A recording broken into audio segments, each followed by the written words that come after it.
Welcome to the Baseball Together podcast with your hosts, Blackjack Brad and Briggy Blue Eyes. And now, Baseball Together. Baseball family, welcome to this episode of the Baseball Together podcast. Today we're joined by Scott Richardson. He is a high school baseball coach here in Arizona. He's got some fantastic stories and it's a lot of fun, so buckle up and enjoy.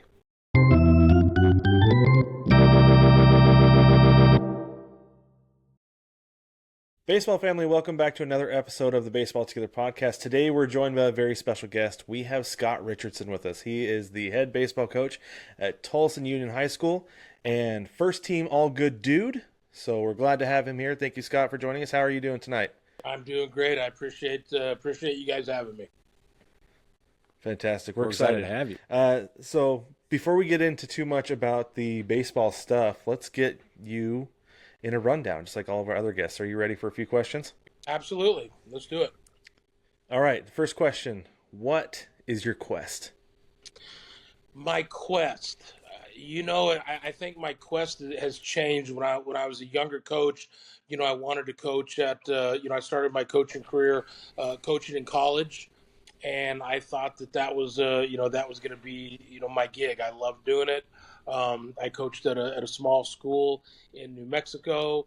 I was young. I was the dorm monitor there. I was just barely older than the kids that we were recruiting. I loved it. I was on the road all the time recruiting. I worked for a legendary coach, Ray Birmingham, who went on to win the national championship at New Mexico Junior College, went to University of New Mexico after that. So I learned a lot from him. While I was at New Mexico Junior College, I met my wife. And it stopped being real cool, taking her out to eat at the cafeteria just because I had a meal card and all that. And, the hours and the time that the young college baseball coaches put in is astronomical. I mean, a typical game day on a weekend is, you're there at the field at 7 o'clock in the morning, getting the field ready, early work, doubleheader, doing the field between games, cleaning up afterwards. And, so it's just Mountain Dew, Copenhagen, and Afrin. I lived on that for several years and I loved it. But, when decided to get married, wasn't paying the bills. And so, because it doesn't pay anything. It's a lot of fun. It's a great experience, but it's really hard. I mean, not everybody is the head coach at Clemson or Vanderbilt or ASU that can make a living. You've got to grind it out from small town to small town. I wasn't willing to do that. Started coaching at the high school there. Back to your original question, I guess my quest is to leave the place that I'm currently in. I've been at Tolleson for this is my 25th year, and I guess my quest is almost realized. I want to leave Tolleson better than how I found it. When we came in, they didn't have a lot of success. Tolleson, the way I describe it, is a small town in the middle of a big city, so there's a lot of community support. We get a lot of really good baseball players. The families there are just unbelievable as far as support. All the bad things you hear about high school baseball, I rarely experience any of those at Tolleson High School. The parents, I mean, we're probably 85% Hispanic. The kids are blue collar, hard nosed. We can coach them hard. Most of the parents, you're going to have a rogue parent here and there, but most of the parents supportive. They say thank you and give you tamales at Christmas time. So, I'm like, man, it's jackpot. It's jackpot. And yeah. Time I feel some of the higher level stuff, I've worked with USA. I noticed you're wearing the USA jersey, which is very sweet. I've worked with USA Baseball for about 15 or 20 years in different capacities. So at one time, I guess my quest was to maybe join one of those staffs. But again, that's a young man's job as well. I mean, working for USA Baseball is time consuming, and especially here in Arizona, the 4 weeks that USA Baseball is here are, June 10th through July 10th. It's 115 out there, and you're out at the field. Usually, the USA tournaments have between 75 and 115 teams, and so there's games from 7 in the morning till 7 at night. And I worked on the task force, which is basically a scout. And what we would do is we would pick the guys that would go to trials to represent the 14U national team, 14, 15, 16, and 17U national team. And every week was a different age level. And it is a grind. And then after that, they send us to Cary, North Carolina for the trials. And it's just, I mean, it takes a toll on your body and, time away from the family. So I kind of gave up on that quest. I still work with USA Baseball, quite a bit. My son works for USA Baseball now. But again, to get back to your story, I think I've realized my quest to leave Tolleson better than it's been. And, I want to see my kids succeed and do well. And they're both doing that. So I feel very fortunate. That's Yeah, awesome. that's Yeah, I was awesome. going to say, I've heard nothing but great things about what you're doing at Tolleson. So that's part of the reason we wanted to have you come on and talk to you, because our mutual friend Jen Brig, she's always like, he's so good, knows exactly what he's doing, knows what's going on. Such a great coach. That's great. I'm gonna have to give her the money I promised her for saying my, apparently Checks in the mail.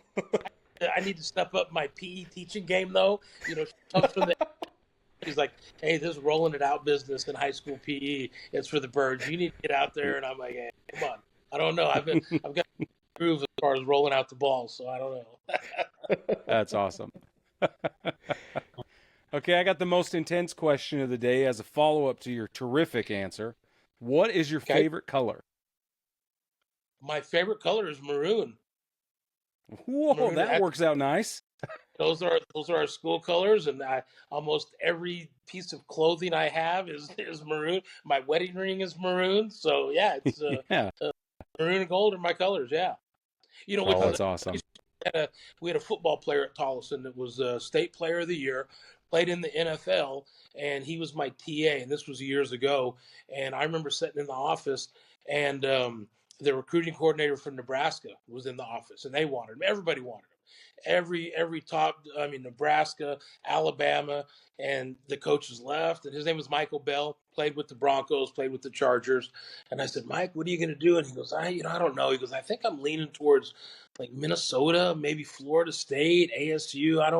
And I said, oh, that's a weird combination. Why? He goes, I don't want to have to sell all my red and gold stuff. And I was like, oh, okay. All right. You got a chance to go play Brad. And this is back in their heyday, but yeah. So I guess it's maroon and gold. Awesome. Nice. So who's your favorite professional team? Do you have a favorite professional? Actually, no. Let's go this way. If Tolleson baseball was a beverage, what would they be?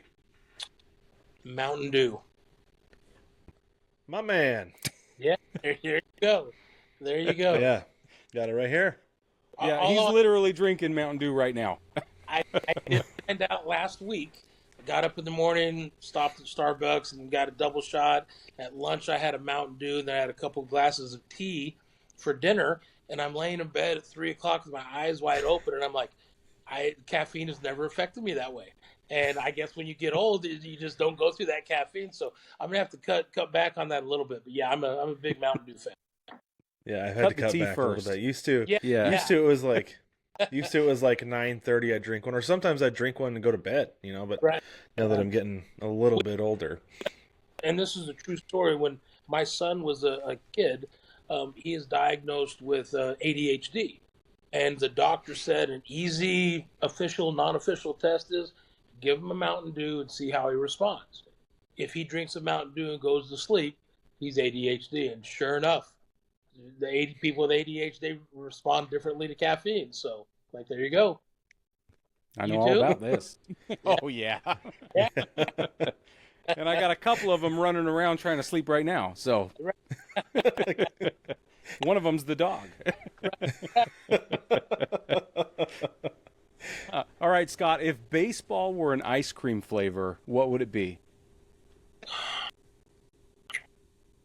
Butter pecan. I'm a big fan of butter pecan. Yeah. Yeah. 100%. That's a good one. I'm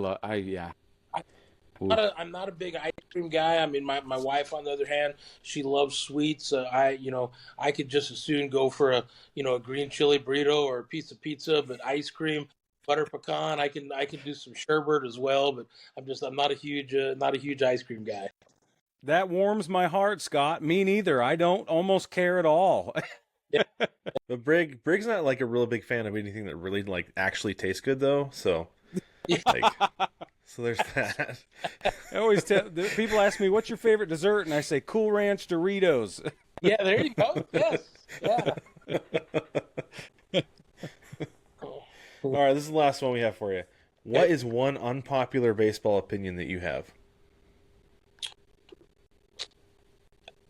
That I personally have That you the personally have. unpopular opinion that I personally have is I think the small ball would still work in the major leagues. I know it's not sexy, and I know that doesn't put people in the seats, but the only time that it's popular is in the playoffs when you really need to win a game. And I'm just Yep. like, why do the other 162 games not matter as much as the last five? Well, I mean, we all know the reason why, but in high school, that's kind of that's kind of our jam. We got some little Mexican kids running around there. They really run well. They bunt well. We put pressure on defense. Chipper Jones isn't playing third base for the teams we play, so Yeah. Right. make play. And I think in Major League Baseball, it would still work. But what would happen? Even last year, Shohei Ohtani, he laid down a couple drag bunts. I mean, Yep. I think it opens up the game. A lot of the new rules, the shift. I mean, I think you play them wherever you want. You want to shift. I mean, it's about adjustments and all that. But I guess that would be my unpopular opinion in Major League Baseball. Well, you We're found all the right about that home here. for that opinion. Good. Good. Yeah. Oh, I totally man. agree with the shift too. If a third baseman's playing a shortstop, bunt the ball down the line, like they're like, well, it's just a single. No, it's not. It's a double if you hustle. Yeah. Well, Yeah. we tell all of our guys a hit by pitch, a walk, a drag bunt single is going to be a double because we're gonna run. We're Yeah. going to run, and we're going to continue to run. That's kind of our philosophy. But we also don't have big boppers in the middle of the lineup. And our field's one of the bigger fields in the state. So that's kind of fits our style. You go to some of these other places and they're 312 down the line and 365 dead center. At our place, we're 345 down the line, 405 in the gaps. So we want some guys that can run and create runs, and we won a lot of games doing that against teams that are much better than us. I mean, much better. So Hmm. I love that you have a huge field. Our varsity team when I was in high school, I think those are the exact dimensions of our field. It was Really? huge. yeah, Yeah, because our coach was like, he's like, I don't want you guys swinging for the fence. He's like, you need to know how to win a game by not hitting home runs. And so guys are hitting into the alleys, hitting doubles and hustling. And one of my favorite quotes, one of my favorite things that he told us. I wasn't a huge fan of the guy, but this is one of my favorite things he said. He asked, he's like, where do doubles come from? And everybody's like, the alleys, the gaps. And he's like, no, it's your first step out of the box. He's like, you right. can hit a ball in the gap, and if you're not hustling out of the box, he's like, you're still at a single. So you can turn a single into a double by hustling out of the box. Right. And Well, those are things that he preached to us, and it worked.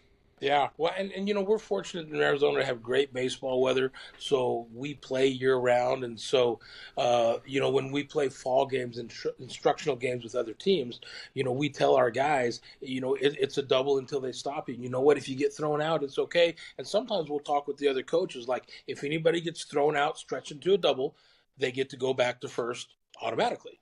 And so it teaches people to be aggressive. It teaches outfielders to get to the ball aggressively.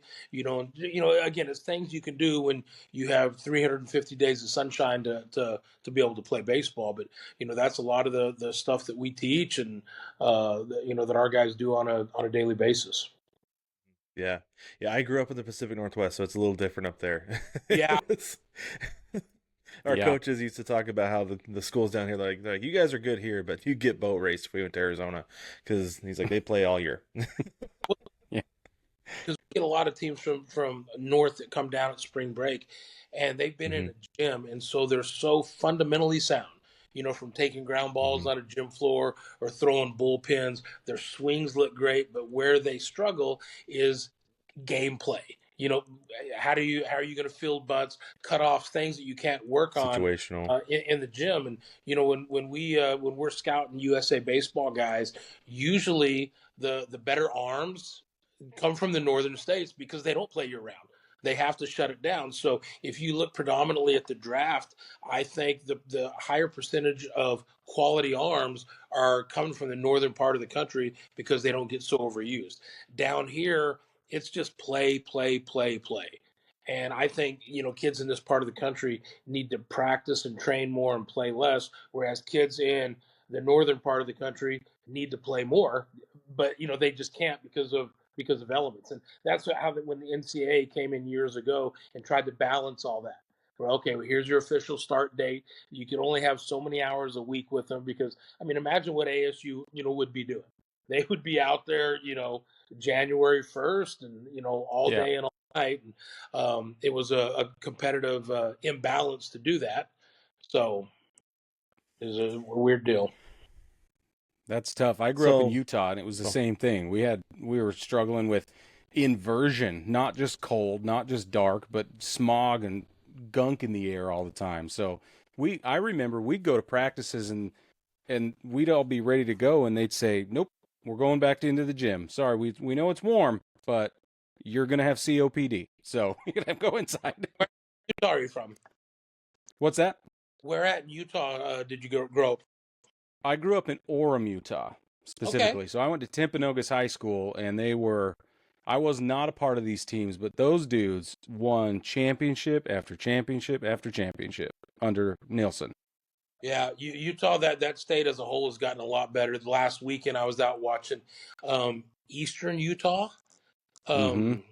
play Paradise Valley, and they were really good. They were, a lot of times the teams from the north come down, and you're going to have a couple guys, but no depth. But that was as good a junior college baseball team as I'd seen. And my good friend is the coach at Paradise Valley, and he goes, they're legit. And I looked on their roster, 100% Oregon. They didn't have one out of state kid on their roster.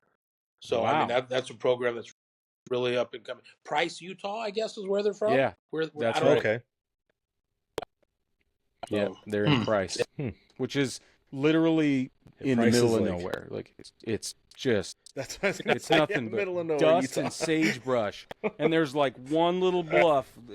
It's not even a plateau. It's like a bluff, and then that's it. And then you hit Colorado before anything changes. Yeah. Yeah, it's awesome. So I have a question for you about training. So I have a son who has reached a point where he eats, breathes, sleeps sports, like all of it, mostly football and baseball, because that's what he's into right now. He's 10. What are some things that he should be doing right now to help him get better? Because a lot of the stuff is we've been pounding the fundamentals into the ground. Like Right. we go play catch, I throw ground balls to him, I throw fly balls to him. He hits wiffle. He hits probably, oh my gosh, he's been hitting like at least 100 wiffles on like Saturday afternoons. Like my arm's gonna be dead by the time he's done with this season because he's just beat into the ground. What are some other things that he can be doing to help improve at this age? Because we noticed tonight he had his first game tonight, and a lot of the kids are fundamentally sound, but it was situationally that they struggled. Yeah. Is there something we can be doing off the field to help with that, or is it? I don't. Are there other things he should be working with? I think that comes with gameplay. I had this exact same conversation with my cousin. Her son just turned 10, and she's like, "Well, he plays in the local rec league, and he'll play little league and all that, but." All of the parents are telling me that I need to get him on, the select travel team, or he's not going to make his high school, and colleges aren't going to be there. And I'm like, all right, so let's pump the brakes a little bit. I said, first off, the number one thing is, is he having fun? You gotta, because I've been around way too many kids. USA Baseball has a 12U team, and some of those kids and parents are just fanatical about what they're like. We've got to do this, or we're not going to be able to go to the University of Georgia. And I'm like, aren't you in fourth grade? It's ridiculous. We had a kid that was on the 13U team, and and he was from Minnesota.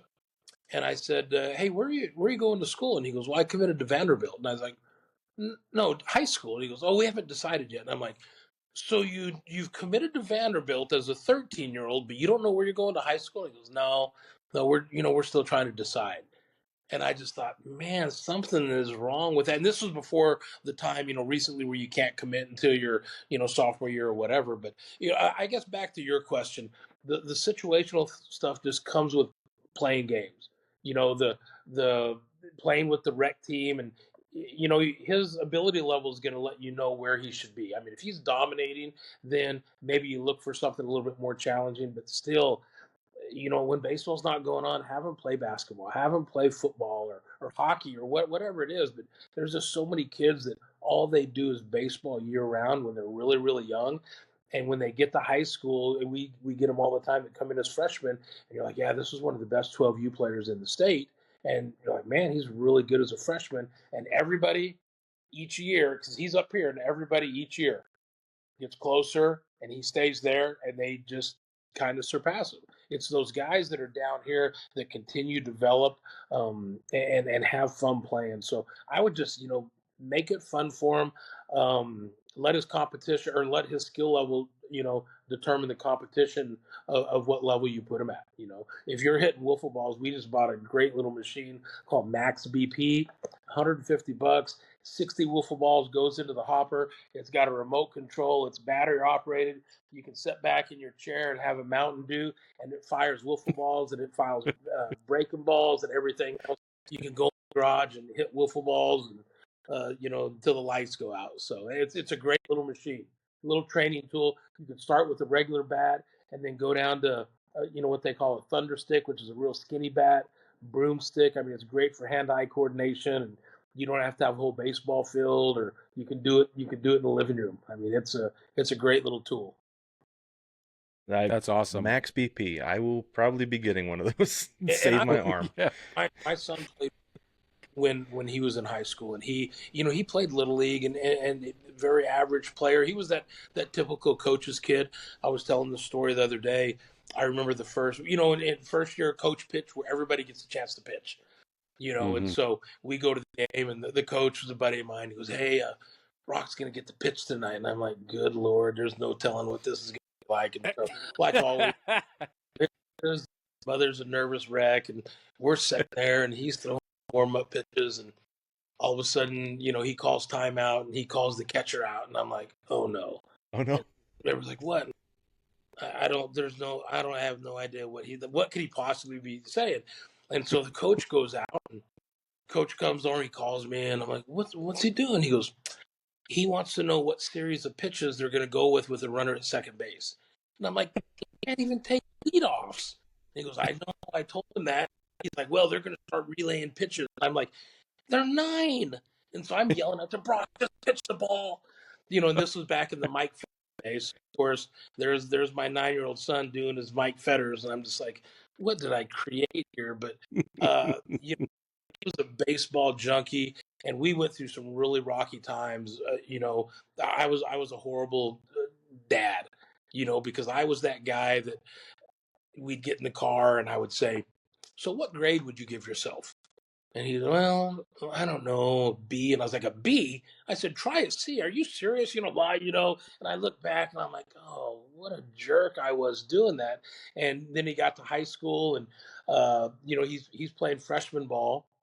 And you know, of course, varsity plays on the same day, so I don't get to see him play. And so after the game, I call my wife and I'm like, "Hey, Dan, how did the game go? How'd Brock do?" And she goes, "You know, I don't even think he likes playing. He doesn't hustle. It's so embarrassing." And he goes, "It's just a nightmare." And I'm like, "Oh." And so then I call the coach, and I'm like, "Hey, how'd the game go?" "Oh, you know, we won, whatever." And I was like, "How'd Brock do?" "Phenomenal. He's like the best player on the team. Man, they couldn't get him out." And I'm like, "What?" And so then I call Brock, "Hey, how'd the game go?" "Fine." Oh, so at the end of the day, I'm like, I have no idea. My wife's like, this is total family embarrassment to the coach. Like, man, he's going to get drafted as a sophomore in high school to Brock. It's fine. All right. Fine. But, you know, he That's got so funny. figured out his junior year was pretty tough because neither one of us kind of knew the dad, coach, player barriers. And then something clicked with both of us senior year. And I mean, his senior year it might have been one of our least talented teams we ever had. But to this day, you know, somebody asked me the other day, what was my favorite year? It was that year.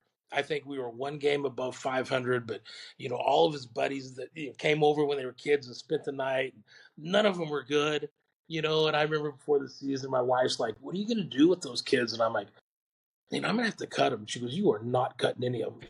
They are, you are not going to cut them." And I'm like, then we're really going to be bad. She goes, well, then you're going to be, you are not cutting them. Like, oh my God.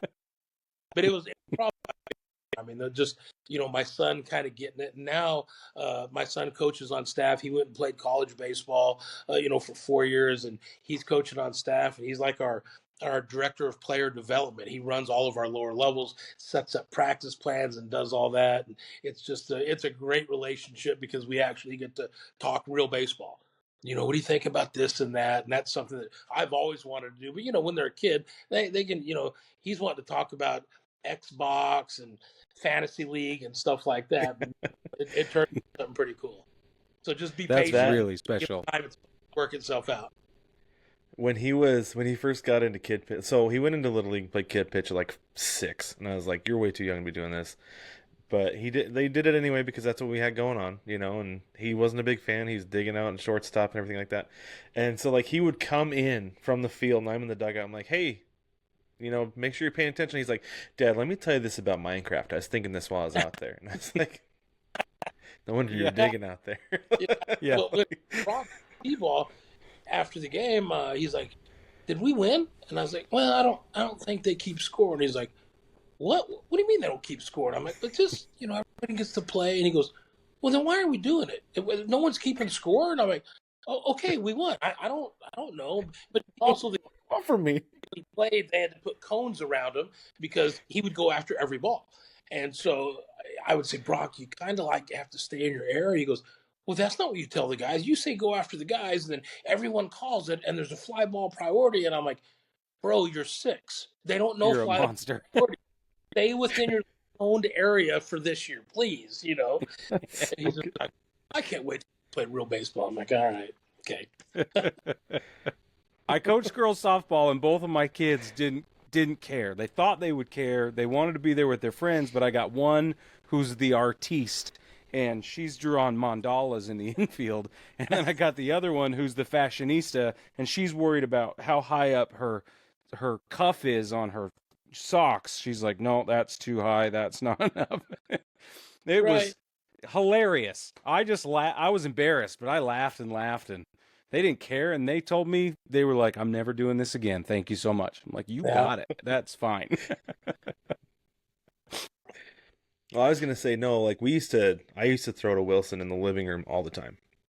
Like he was like 3. We're taking BP in the living room, and he goes out there to T-ball. He's like, "Dad, I don't want to hit the ball off the tee. I want you to pitch it to me." I was like, Wilson? "Well, sorry, Wilson." Yeah. Like the volleyball, Wilson? No, like the Super Bowl winning quarterback and the Seattle Mariners catcher. And... he was born the year the Seahawks. He was born the year the Seahawks won the Super Bowl, and it started as a joke. We were like, because we were going to name him Peyton, and we're like, but they were playing the Broncos. And we're like, if the Seahawks win this game, like I was like, just as a joke, I was like, I don't think there's any way we can name him anything other than Wilson. We laughed about it for a couple months, and then it came time we found out we were having a boy, and we're like, really like the name Wilson, so it's stuck, and here he is.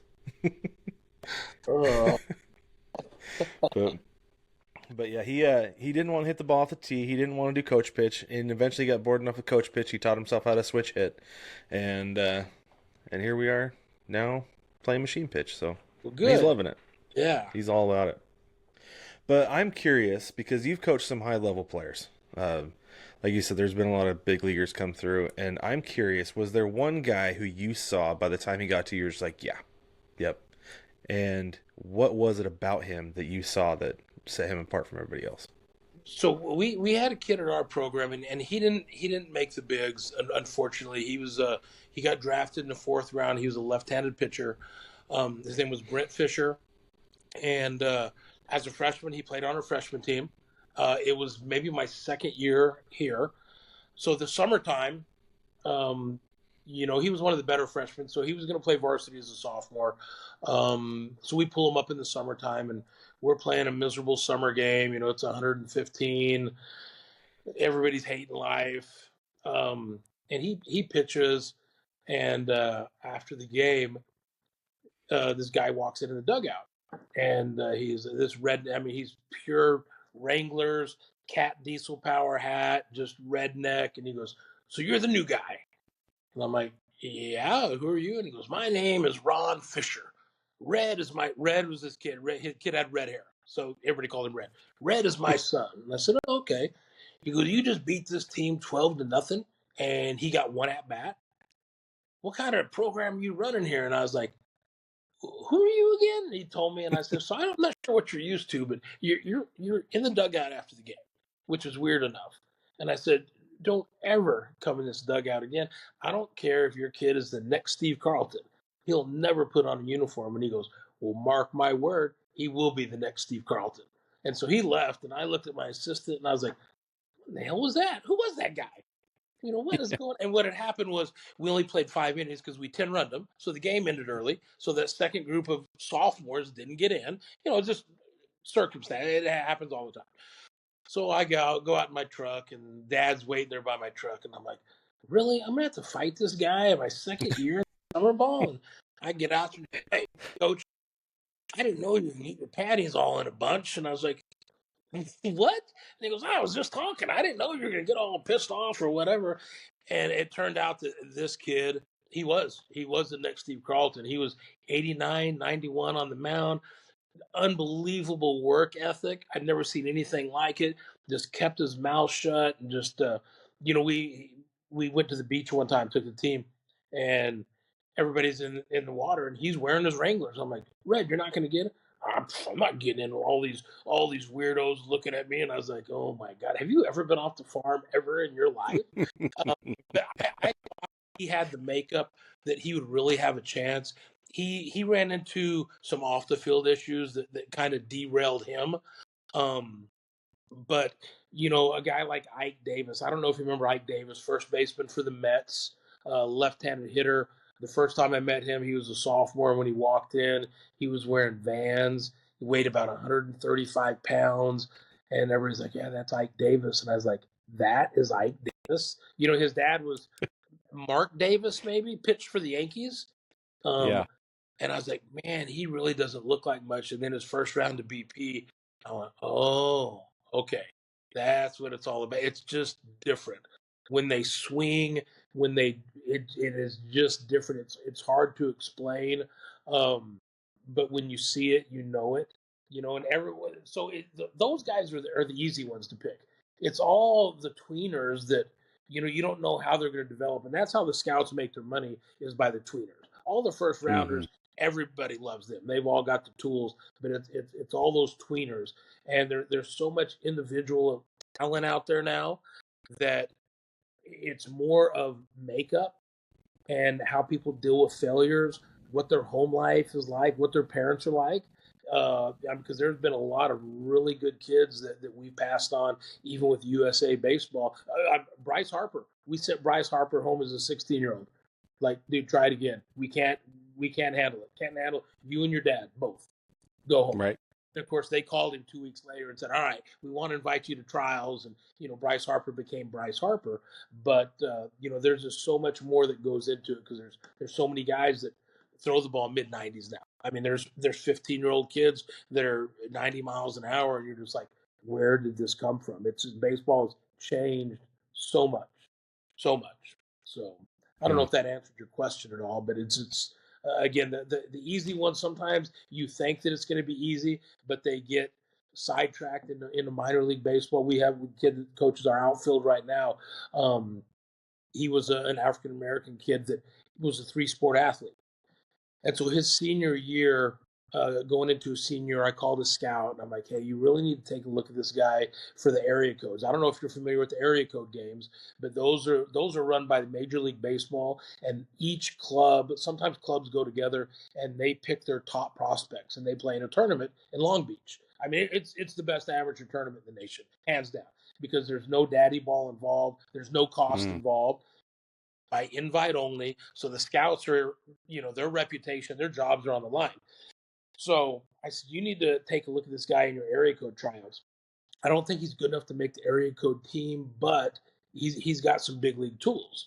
And so he got invited to the area code tryouts, and he ran a 6.2760, which is unbelievable. The average major league 60 is about a 6.7, and so 6.2 is just, unheard of. And so with that alone, he got a scholarship to go to Loyola Marymount. That's where he wanted to go. I think he was going to get drafted, but he wanted $1 million, and they're like, well, you're not going to get $1 million. He goes, well, awesome. Then I get to go to Loyola. That's what I want to do anyway. And so he was just a kid that developed. So every year that he got to play baseball year round, he got better and better and better. And, he was kind of working his way up through the ranks. And then again, an off the field incident with a female derailed him. He was having a baby. And he's like, Coach, I got to, retire. And I'm like, dude, you're 24. And he goes, Yeah. I'm just going to leave this girl with my baby. And now there's another, African American baby without a dad. And I said, no, I get it. I get it. And so he walked away. He teaches at the high school and coaches our outfielders now, and he's got two little kids.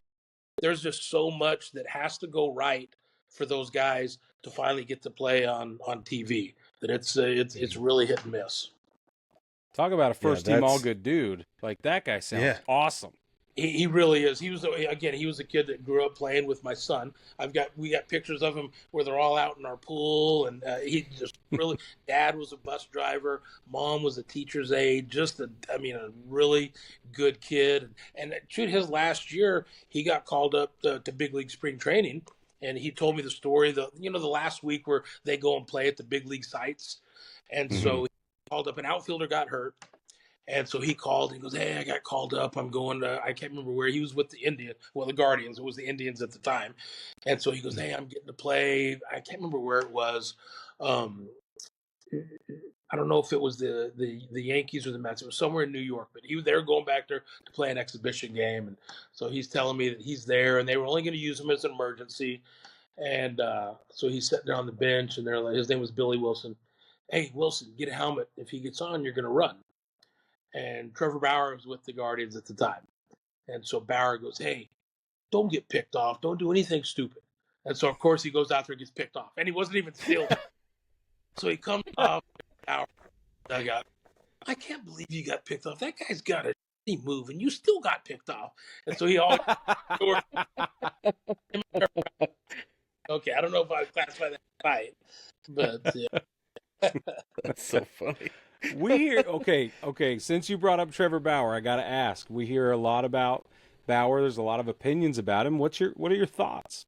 Well, I just think that he's a PR nightmare. I think that if they could pitch him and then just put him in a box and not allow him to talk to him, that he would be awesome. But I think there would just be so much negativity surrounding him, and it would just be a media circus everywhere he went.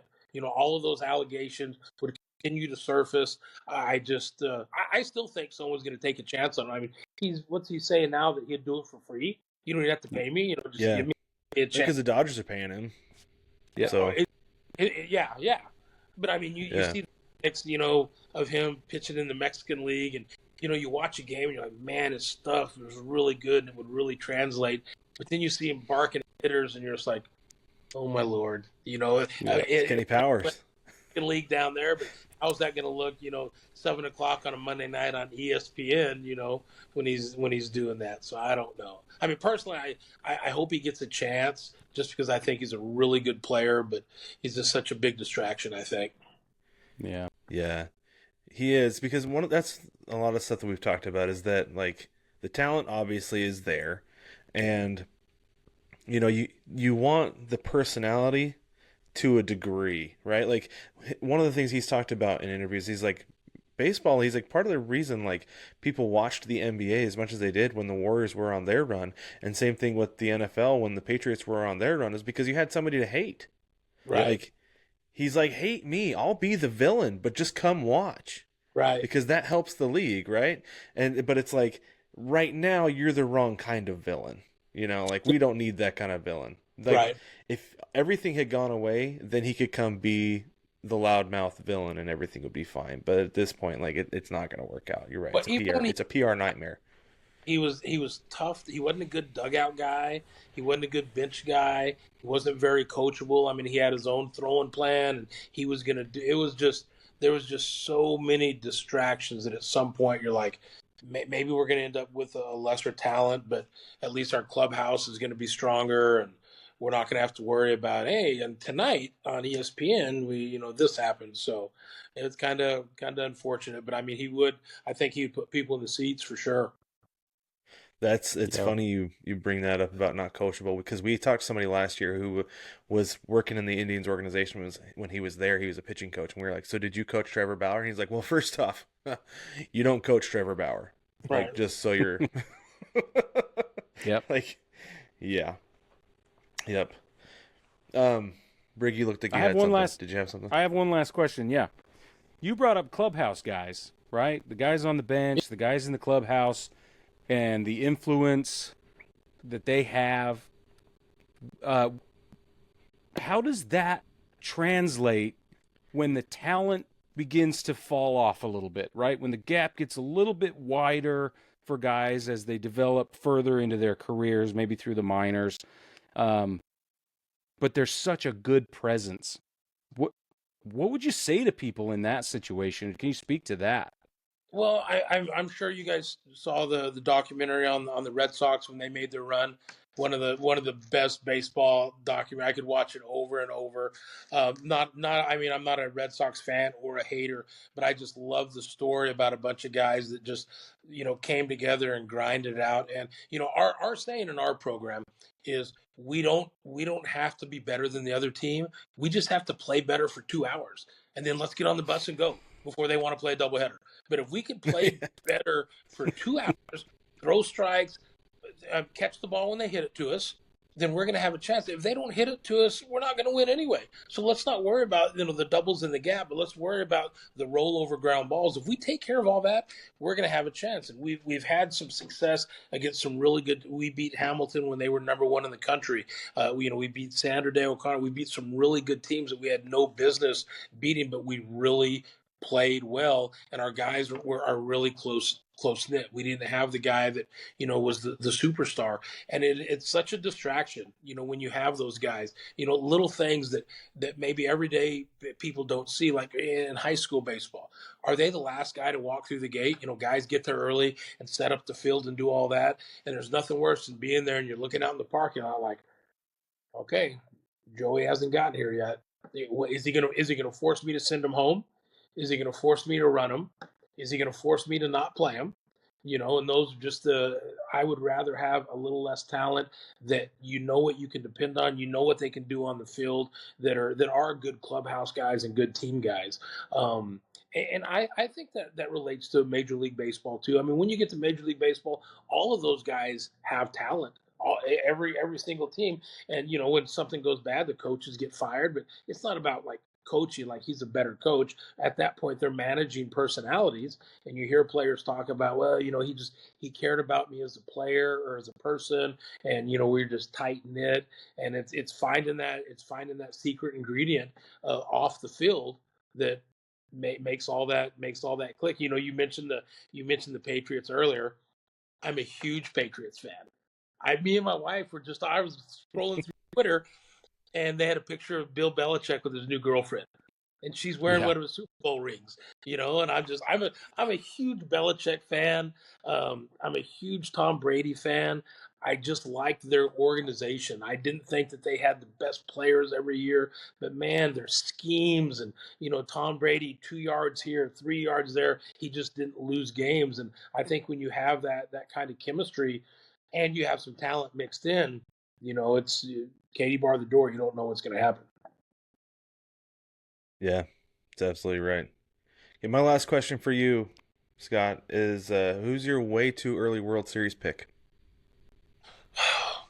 Man, it's hard. It's hard to bet against the Dodgers right now. It really is. It really is. And if someone were to ask me my favorite team, I mean, I grew up in Arizona when all we had were the Phoenix Suns.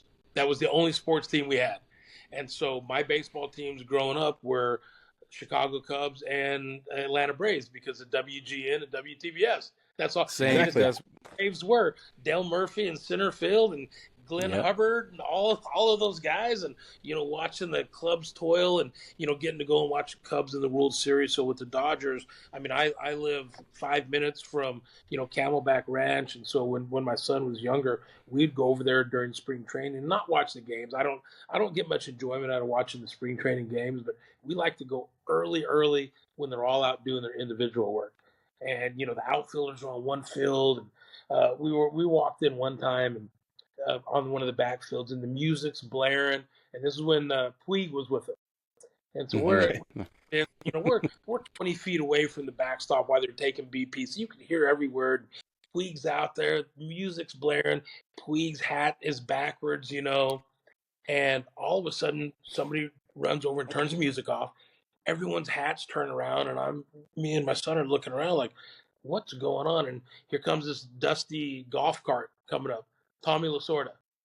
And so there was everyone's hat is like, okay, the fun is over. But I've always liked the Dodgers. I'm a huge fan of Ohtani. Watching Mookie play when he was in high school, and seeing that. I mean, I like the way he goes about his business. I mean, who doesn't like Freeman? They've got a bunch of likable guys. Not to mention they've got stuff. So, but like we just said, sometimes the best team doesn't always win, especially in 162 games. So, but if I was going to bet now, I would probably put my money on the Dodgers. With everybody, It's hard not to. Yeah. Yeah, it's hard not Yeah, to. and that was the problem I ran into last year too. Is like you say, it's a bunch of likable guys. I'm a huge Ohtani fan. I love watching that guy. And how can you not like Mookie Betts and Freddie Freeman? Talk about first team all good dudes. Like they're the villains because they have all the best players, but it's more like they're the Avengers than anything, right? But, right. it's You're tough. right. Yeah. The Avengers. It really spot is. on. Right. It's so hard. But Scott, man. thanks so much for joining us. Oh, sorry. Go ahead. I've heard stories that Otani's a really good guy off the field. There was a kid that we'd coached. I'm sure you remember Cole Calhoun, outfielder. Oh, yeah. I mean, he was from Buckeye.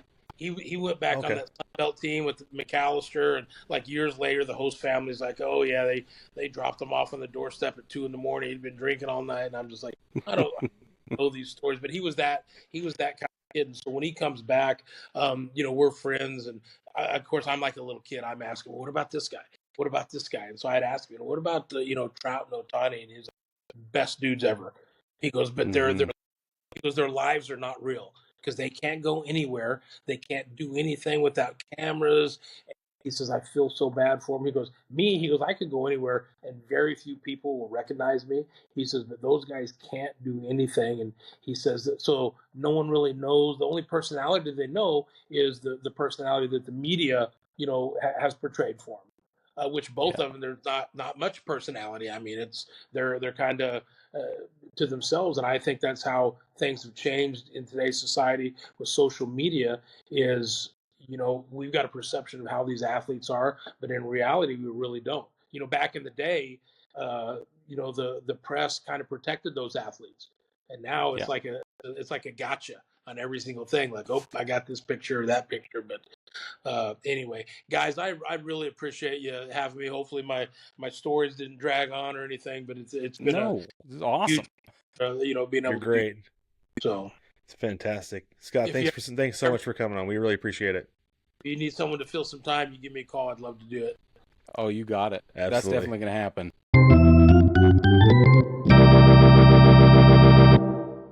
Baseball family, we hope you enjoyed that conversation as much, if not more, than we did.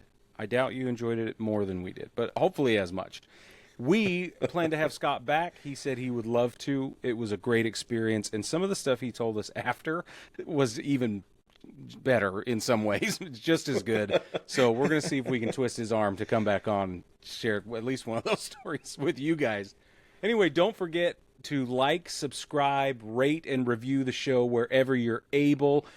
We are on all the social media platforms, and YouTube is the best way to get a hold of us. That's where we drop all of our content, and each sort of iteration of the podcast makes it to YouTube especially. So that's the best place to tag along. for the journey. The season is coming up. We have spring training. We've got all kinds of opening day stuff that we're excited about. So get in, subscribe, get it right now so you don't miss anything that comes up, and all the things we can argue about, all the things we can share will be on YouTube for sure. So like I said, while you're at it, if you're interested in some sunflower seeds, and who isn't, go to ChinookSeedery.com. ChinookSeedery.com. Use code BTPOD at checkout, and you can save 10% on your order on the best seeds ever. It's on the packaging. We think they're awesome. They're just truly fantastic. I'm a Parm and Pep guy. Brad is an equal opportunity seed consumer, flavor-wise. And loves them. And I think your flavor profiles kind of evolve, which is great for you. I'm just stuck in the mud, which is a very tasty mud with Parm and Pep. Anyway, BT Pod at checkout, ChinookSeedery.com. Support your show, support the mouth. Have a great time. And with that, baseball family, we'll catch you at the next episode.